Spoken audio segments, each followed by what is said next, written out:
President, my good friend Senator Bam, this is an issue very close to me. When I was elected as Congressman of Taguig Pateros in 1998, ang aming shifting was 6 to 10, 10 to 2, 2 to 6. Tatlong shift. At that time, umabot ng 60. I think may classroom pa na almost 70. Yeah. No? So yung shifting wasn't even 40 per classroom. And maraming schools walang tubig yung banyo. So nagkaka-UTI yung ibang teachers. Because of rapid urbanization, yung dating may basketball court, may plaza, may volleyball court, may I don't know if some schools had katulad sa private school na may mga dance studio, di ba? Or hindi pa masyado naman yung computerization noon. So I remember my campaign was I was telling parents, kahit maputikan ang paa ng mga anak natin, pwedeng hugasan yung paa. Pero kapag hindi na nakapag-aral, lalo kung maaga nag-asawa, mahirap bumalik sa school. Kakunti pa yung back-to-school programs nun. It's funny kasi nga, hugas paa kasi flood control din ang problema nun, putik. In Lower Taguig kasi doon, it used to be flooded very much. No? So during that time, 27 years ago, hindi mabango o automatic sa tao na mag-prioritize sa education. During that time, you had to convince that it's better than roads, kahit aspaltong kalye, better than waiting shed, basketball courts, etc. Kasi nga, especially in the very poor areas, these are areas that were proclaimed during the presidential election. No? So fast forward, during the presidency of your first cousin, mahal nating kabatch namin ni Senator Cheese, ng dalawang naging Senate President Mig Zubiri and Senate President Cheese Escudero, kabatch namin si President Pinoy.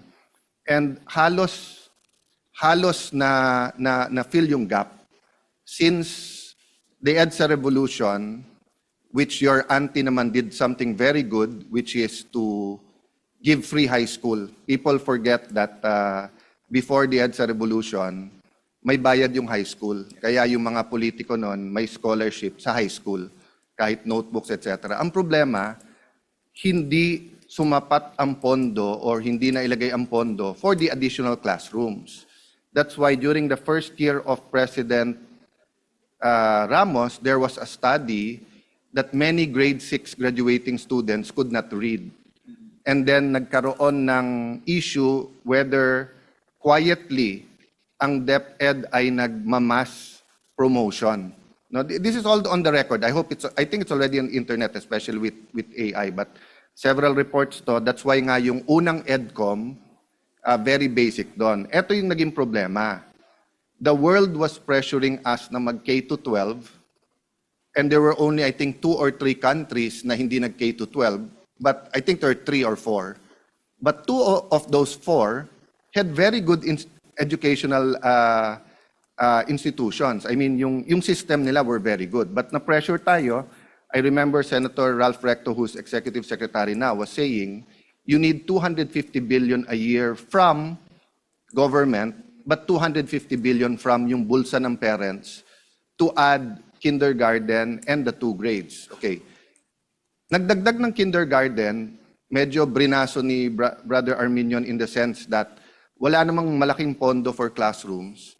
Nagkagulo. So the DepEd, the mayors, the regional directors had to find classrooms. Pero since half day, nagawa. But nung yung K-12 na, nagka-problema na. And then nagka-bridging programs, di ba? So because walang magiging incoming freshmen, maraming universities nagtanggap ng senior high.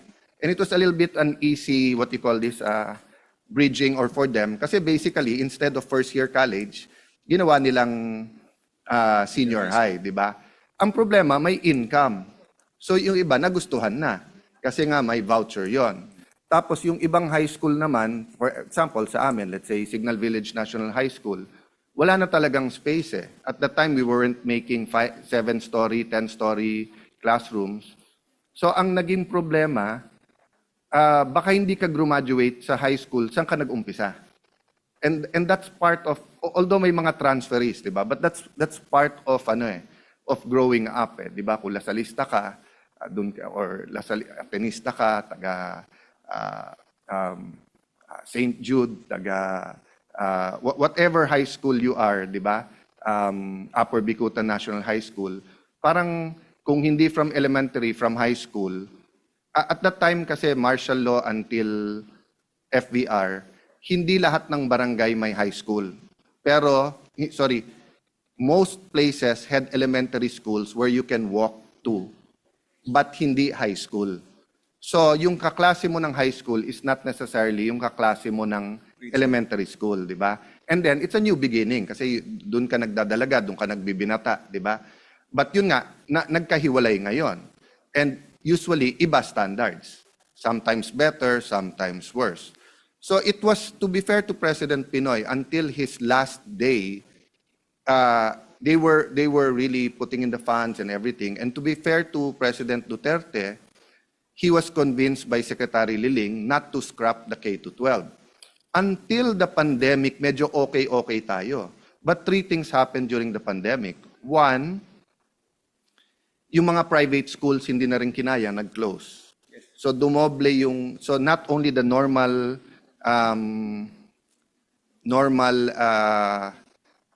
population growth, di ba? But also yung from public, lumipat from private to public. That's why in Taguig, dinagdagan pa namin yung voucher para hindi mag-close down yung mga private. Kasi problema din natin, some people will say, anong pakialam natin sa private? Private yun. Hindi. Whether it's health or education, there should be a healthy mix between, di ba, the public and the private, no? So, and I'm not talking about the LaSalles and Ateneos and San Agustin's and St. Jude's. I'm talking about big and small schools, from Christian schools, yung parochial schools. Yes. Parochial schools of the Catholic Church also give very good education, pero tinamaan din sila kasi kahit papaano may konting gastos yon, completely libre sa high school. Okay. The second thing that happened is that, of course, na-realize din nila kasi nga nung nagkaroon ng internet learning, maraming rural areas, wala namang internet, wala namang gadget yung mga bata. Then they realized that in highly urbanized cities, hindi lang libre, may Apple laboratory, may computer laboratory, aircon yung mga classroom. So, lalong lumipat sa mga highly urbanized areas, di ba? The other thing that happened is that nahuli yung mga bata kasi konting ulan wala nang pasok eh. I mean, I see both sides, but if you look at the number of days na walang pasok ngayon, so ang mismo na nagsabi ng statistics na to ay ang EDCOM, and I don't think anyone disputed it. Yung dapat 12.9 years of education sa K-12, ang actual lang is 7.5. So, forma over substance. So, we're telling the world, trust the Philippine education because we have 13 years of education. But actually, in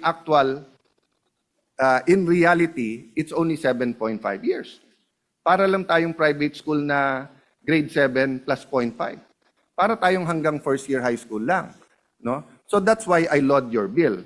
But, ang question ko, one step backward. If we were discussing now the state of education and not just classroom, that's my first question. Hindi ba ang tunay na solusyon ay tignan yung K-12?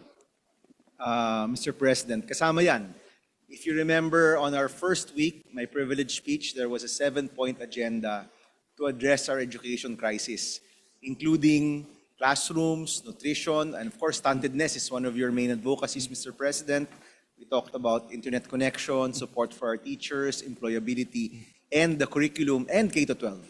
And I committed to Senator Estrada that when we get back in January, we're going to have a hearing regarding K-12, and we will hear all of the proposals, left, right, and center. Abolition, modification, going optional. We will hear all of these suggestions, Mr. President, and do our best to come to a solution. Because I agree with you, Mr. President, in a previous interpolation, we talked about the failure of the K-12 system and how our grade 12 graduates are still not employable.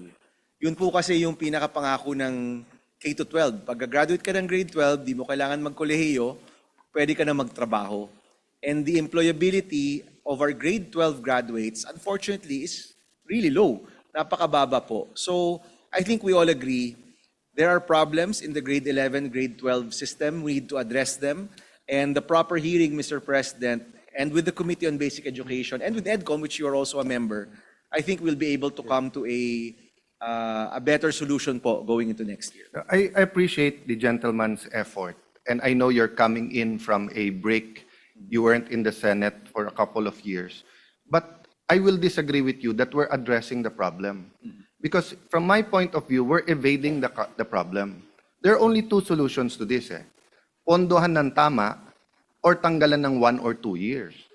So even under this program, and ngayon, I hope hindi mag-stall yung BICAM, and I think all of us naman don't want a reenacted budget. So we're all confident that cooler minds and really having a good governance but relevant, effective budget is a must.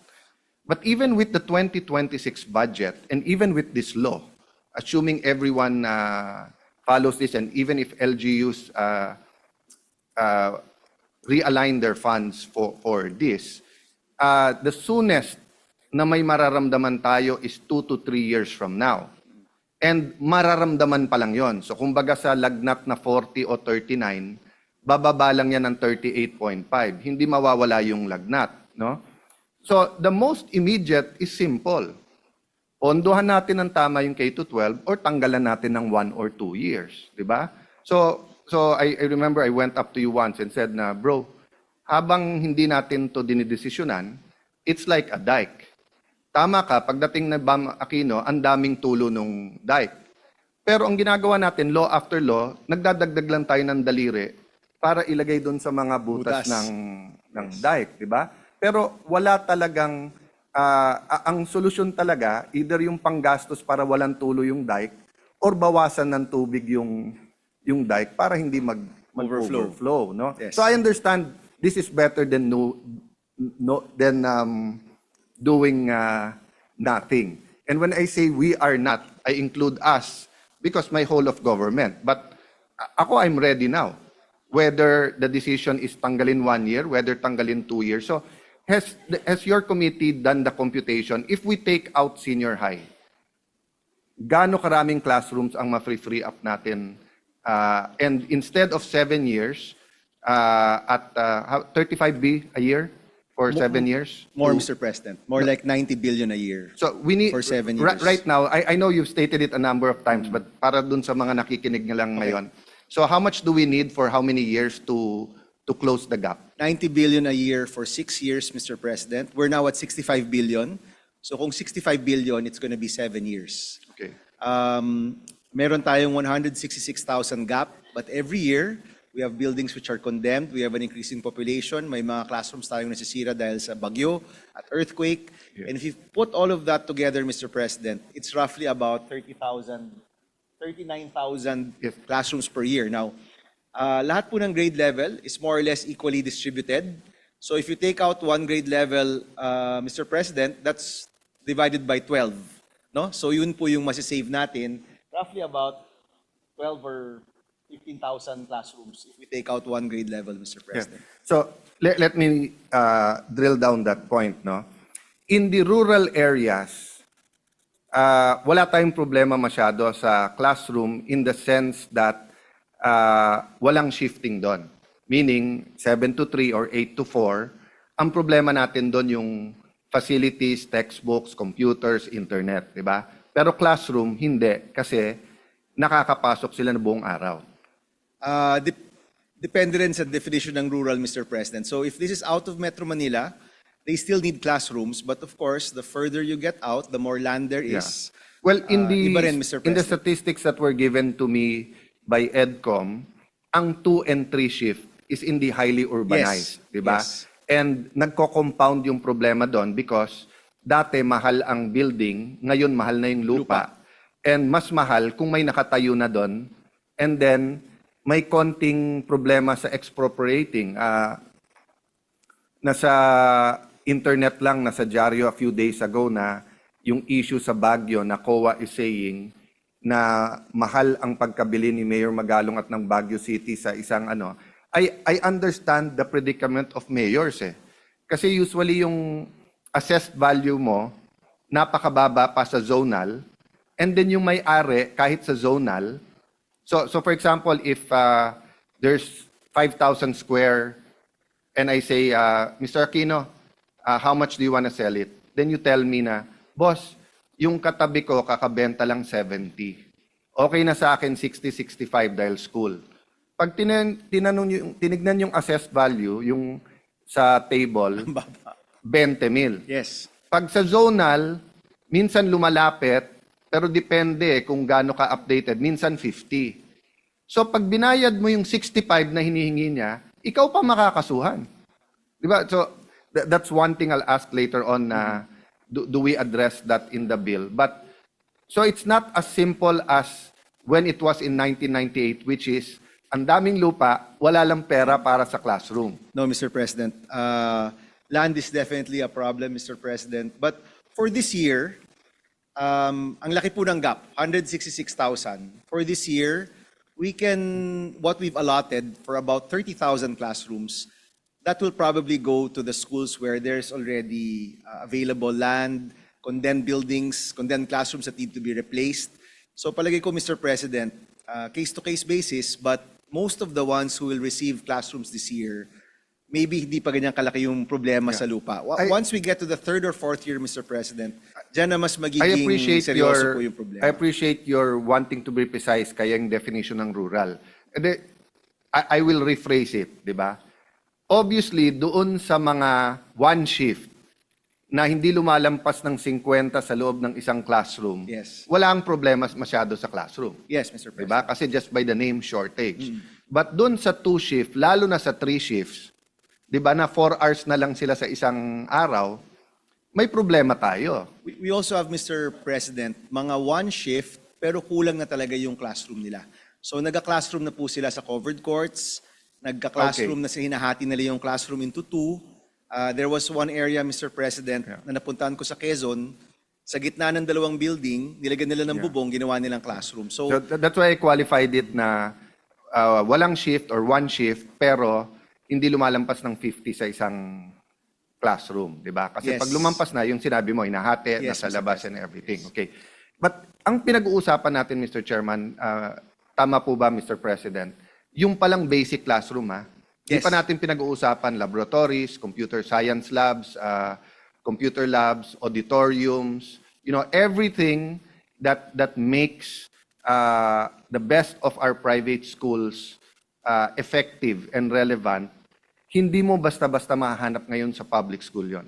yes, Mr. President, to be specific, what we're funding are the classrooms, the common area in a building, which is the corridor, and the restroom, Mr. President. So you will agree with me, Mr. President, that even assuming we get a presidential and congressional guarantee that we will triple, we will do 270 billion a year for the next 3-4 years, it's a major part of fixing our education. It's a major part kasi foundational siya, may classroom ka. But then lulutang yung ibang problema na yung ibang private school may TV na, may projectors, di ba it's supposed to be parang textbook din eh. Ngayon ginawa na lang 2 ang Tracking. yung track, di ba? When we passed this law, we were sold the idea na katulad sa US. So pag sinabing halimbawa automotive, meron schools na high school pa lang, basic automotive, may equipment, tapos baka may driving school pa doon. Pag sinabing pananahe, may tela, May sewing machine. may lecturers, etc. Di ba? Pag sinabing sports, parang yung nationals, ang layo ng pangako. Malayo, Mr. Sa- President. And if I may, Mr. President, mas simple pa yung problema. It's not even the facilities, it's the teachers. Kahit gusto mo ng automotive, wala ka namang instructor na kaya magturo ng automotive. Kahit gusto mo ng sewing, wala ka namang teacher na kaya magturo nun. There was one case, Mr. President, na yung school, kailangan ng baking, kailangan ng hospitality, yung sa hotel, kailangan ng cooking, at kailangan ng barista. Wala ho silang mahanap na instructor, Mr. President. They were offering 4 courses. They had to hire one person na lahat ng 4, dapat alam niya. So nung tinanong ko po yung tao, sabi sa akin, Senator, I'm really barista ako. Yung iba, tumitingin na lang ako sa YouTube kung anong gagawin ko. So even the problem of instructors, Mr. President, that's a very basic problem for K-12, Mr. President. Yes. But half of that problem is not created by government. Diba? For example, yung kulang ng nurses, hindi gobyerno natin ang nag-create nun because nga malaki ang sweldo abroad. Tapos katulad sa US, pwede mo pandalin pamilya mo. But in terms of instructors sa technical, half of the problem, gobyerno din gumawa. Bakit? Kasi yung TESDA courses, 25 to 50,000, isa. So kung ikaw yung mga universities, i-offer mo na lang yon, you can pay the instructors very much. Isipin mo, bawat estudyante, 25,000. Meron 50,000. So kung 50 yon, 50,000 times 50, 2.5 million. Samantalang yung mga instructors na iba na yun dapat, kahit sa TESDA, dapat pinasok na natin sa high school. You can see it vis-a-vis the Philippine Science High School because they had a different system from the start. I'm not saying na per se it's all about money, pero per capita, I don't know right now, but when we did the K-12 study, parang times 3 o times 4 yung per capita spending for an ordinary student sa DepEd sa doon. So syempre, kung saan mas malaki yung per capita at saan mas malaki yung opportunities mo for personal growth, development, lilipat ka doon.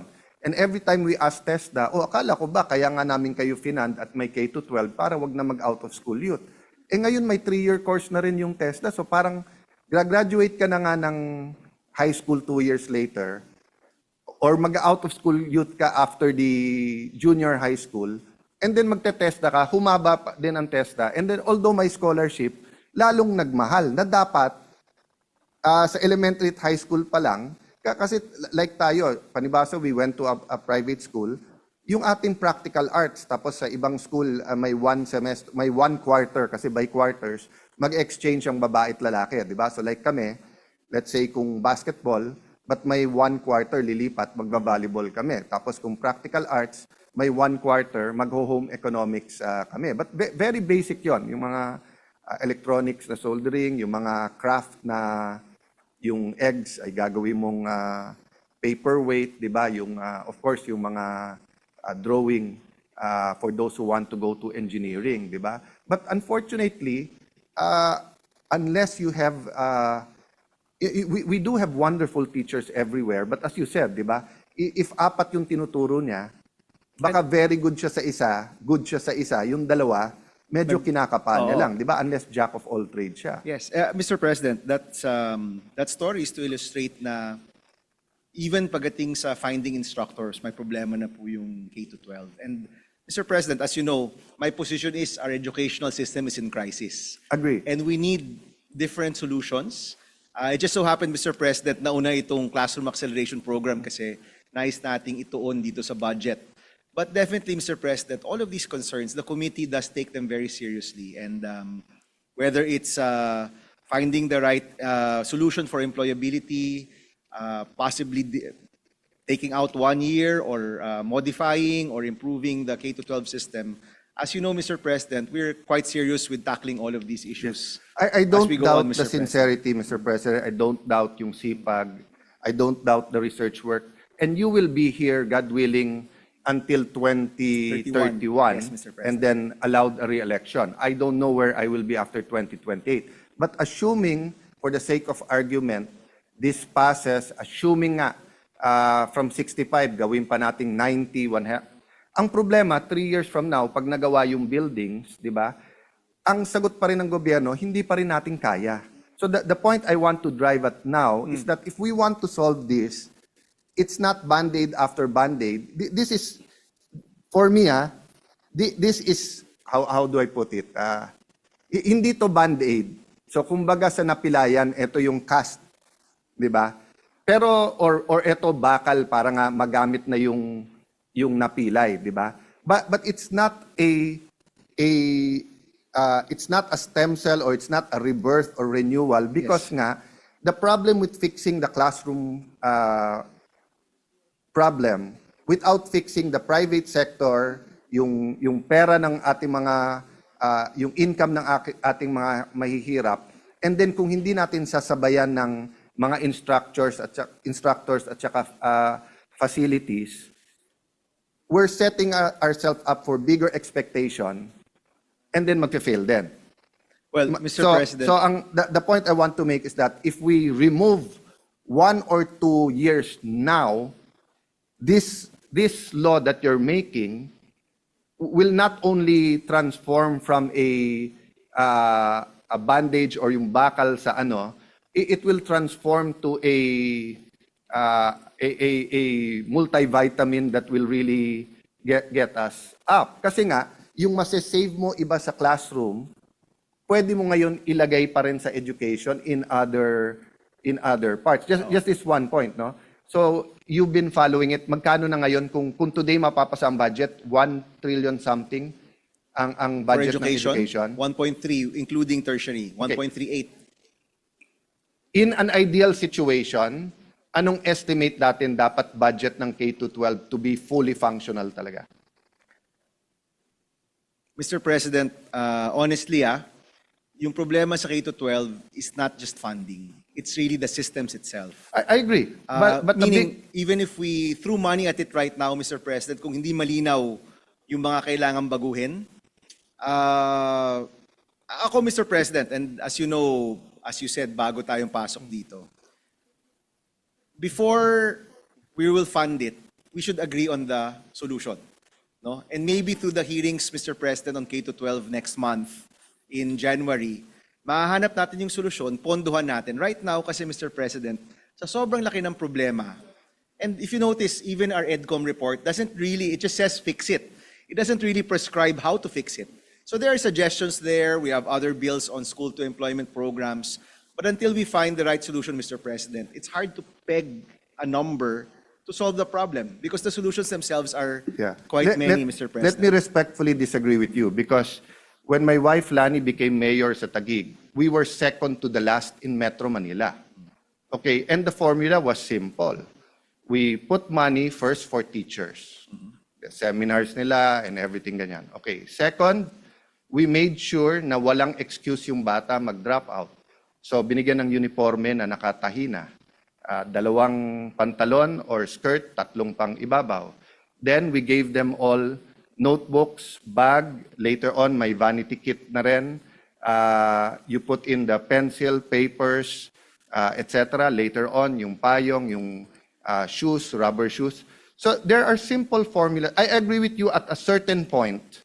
Kahit sinong anak, at a certain point, money doesn't matter. But right now, if we double it to 2 trillion, our educational will go up. Why? Just putting up computer labs.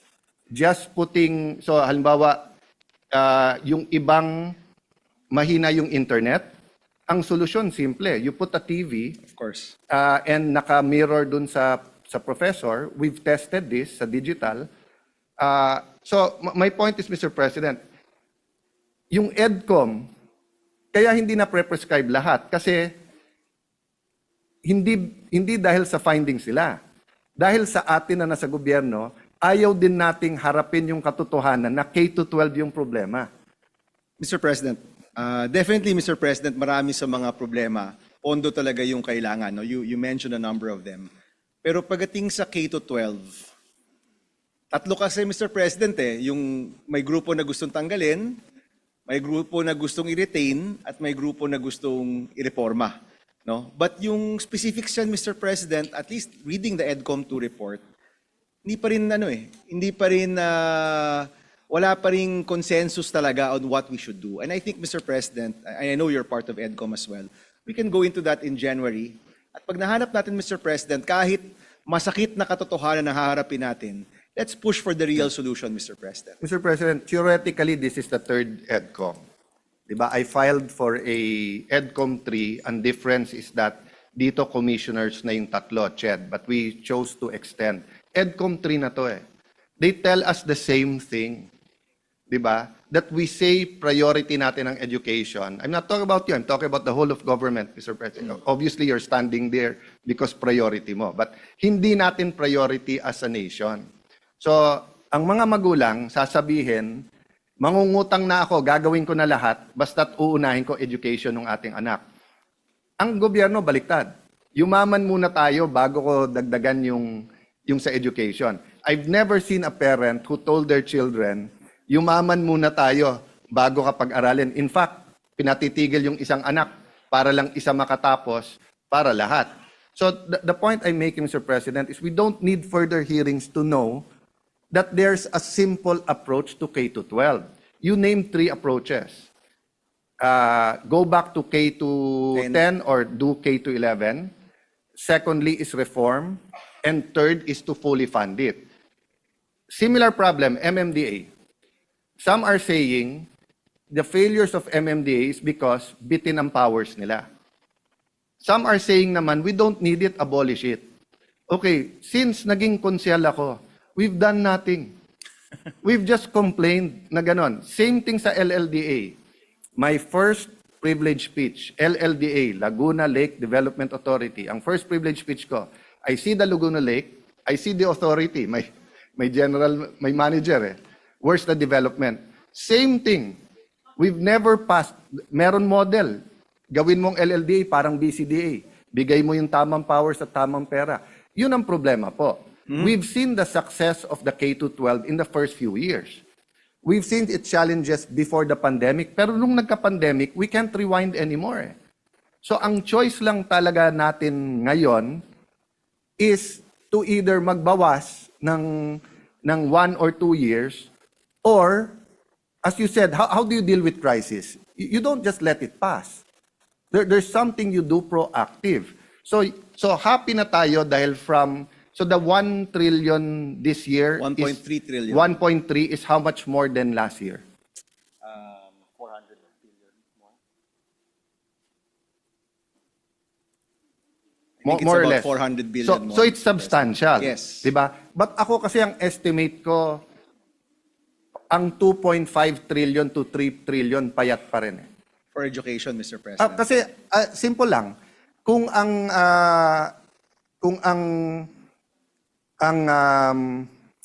Philippines high school is 3 times to 4 times yung per capita. Of course, there are other factors. They're the best of the best. Exam pa lang, you get the best. But assuming, I agree with you, hindi pera lahat ng solusyon. But assuming that's the major factor. So if Philippine science is spending times 3, times 3 mo lang yung last year's budget ng 900, that's 2.7.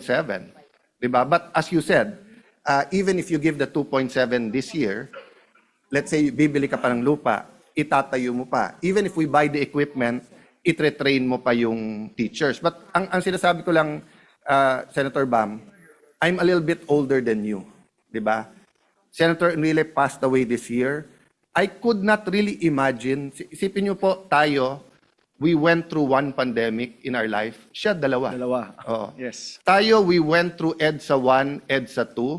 Siya dumaan sa panahon ng Hapon, dumaan sa panahon ng Kano, sa Commonwealth, sa martial law, sa gano'n, di ba? But, and I know him enough, kasi I grew up na mentor siya ng dad ko, at I could go to his office.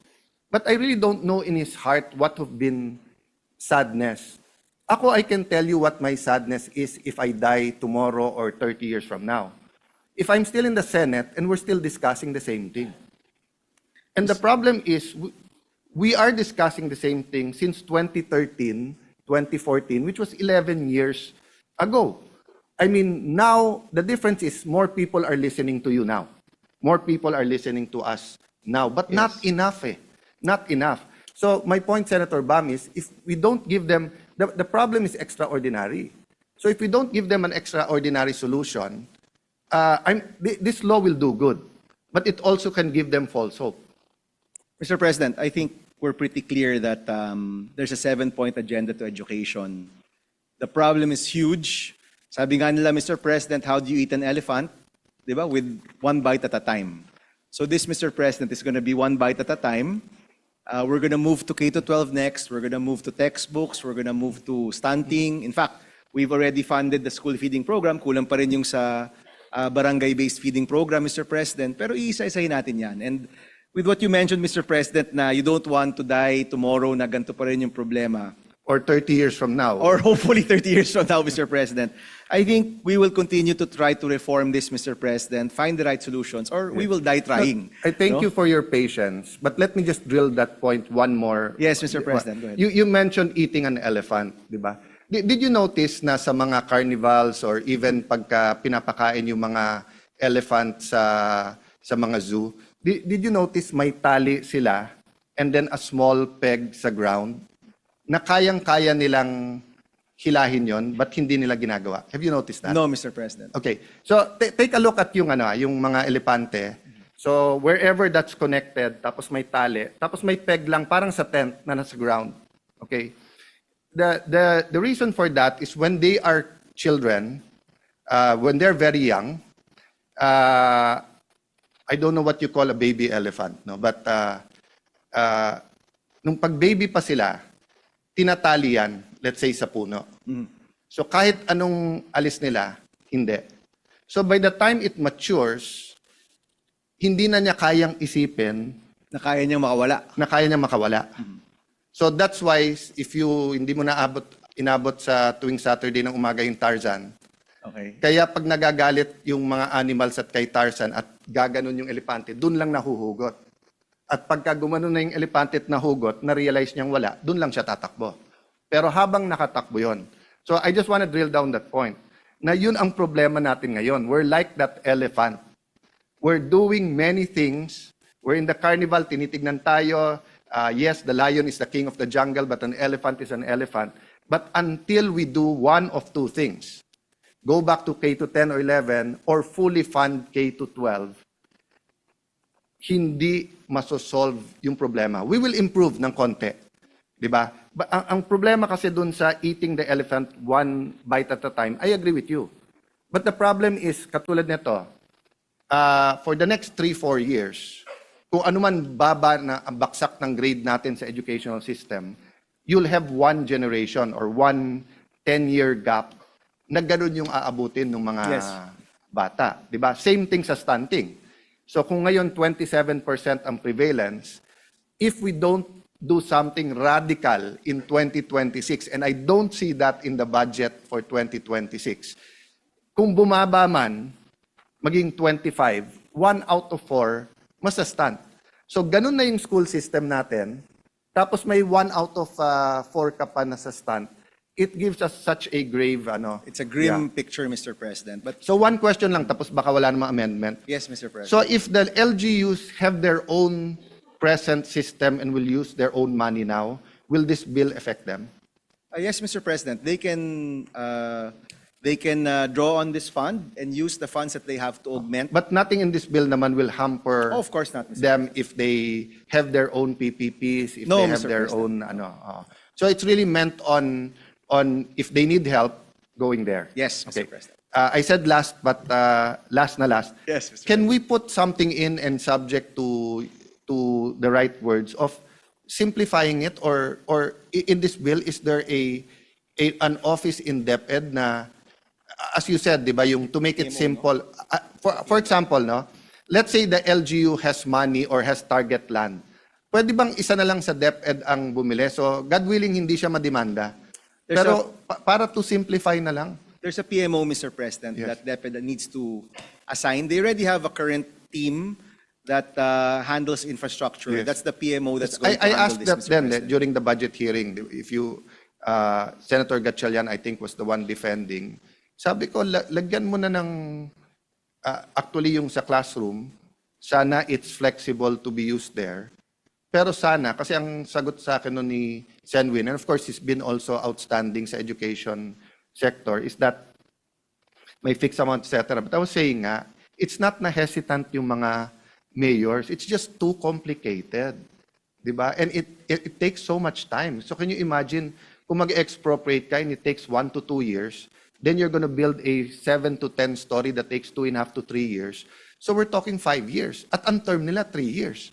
But kung sino man yung nasa PMO, especially kung career siya, and especially kung may deputy siya, he or she will transcend the 3-year terms ng mga, ano, and that could help the mayor's plan. So, speaking for my LGU, where I am from, it's really, we have to create new schools eh.